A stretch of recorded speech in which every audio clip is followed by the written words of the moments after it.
Welcome back. So I know some of you are saying, layout, why layout? We want to use Firebase. And yes, we are getting very close to Firebase setup. It'll happen within the next couple of videos, something like that. But I just want to cover layout as the final thing right here because I feel that to kind of make an advanced web app, we need to consider layout up front before we really start building the features. And because I've chosen Angular material instead of Bootstrap in this series, I'm going to have a look at the Flex layout, which is a lot different than the normal grid layout we're used to in Bootstrap. So that's why I think it's a pretty cool thing to learn. So you both have the grid layout from Bootstrap to pick from, or a Flex layout using the Flexbox, which is pretty much a standard layout you can use for any web application out there as well, even though it's not Angular. So I think this is going to be pretty awesome to start using this layout. Now the example I want to use is step one, to add a toolbar in the bottom right here in our application, because right now we have like a toolbar in the top and we have the content, and I meant a footer of course, so we are missing a footer down here. So let's try and add that. Now if you go on Google adding footer to your application, CSS problems, stuff like that, you can see there's a lot you have to consider when you want to make a footer and you want it to stay in the bottom of your page even though the content size changes. It's not as easy as it sounds.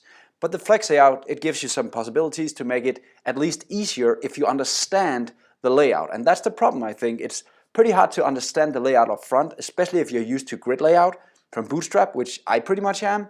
But now that I've kind of just spent some time understanding it, it's very powerful. I'm in love with it. I like it so much. So you guys, I hope you guys are going to like this as well.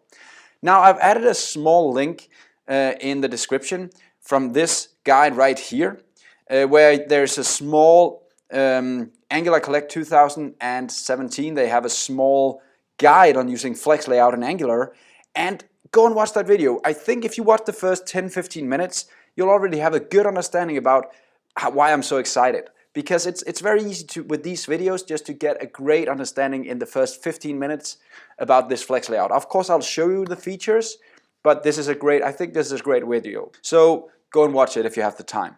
If not, let's just jump into this lesson actually installing Flex layout. And again, I've added the link to the video. So in the description, you can see where you can actually go and get this NPM package from, the Angular Flex layout. But you can just search this on npm.js and you'll find it, and also just look at the link if you want to. Now scrolling down here, there's a lot of information, but we just want to install this. So down here you can see npm installs. This is what you need to do. npm install Angular Flex layout latest, and then add the save in the end. So I'm just going to copy this beautiful line right here, jump into my code, and just launch this installation right here. There we go. Now, whenever you're going to use something new in your Angular application, what do we need to consider? Is there a module? Yes, there is. So there is actually a Flex layout module we need to also install to start using this. So this will be the final step for this video. The installation here is done. Let's jump into the module. And this is something we're going to use for the entire application. So it needs to go into the app module TS file. And here what we'll do is we'll just add a Flex layout module. Flex layout module, there we go, Bajumi, and that's all we had to do. Now we can start using the Flex layout in our system, and just to kind of test if it works, let's just try one thing right away.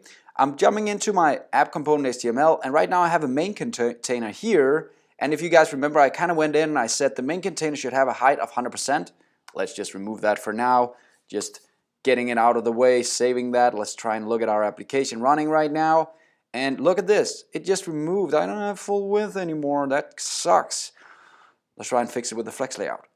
Now the Flex layout, I can just tell you, has something called, let's just get rid of this. The Flex layout have something called the FX Flex Fill, like this. I'll just remove this and just write FX Flex Fill. Let's see what happens. It's filled out again. Ta-ta! So I just added full width and height using a single FX Flex Fill command right here on my side nav container. That's all I had to do. So Flex layout is working. We already have it installed now. Next lesson, let's try and test what it can actually do for us. See you next time. Have fun.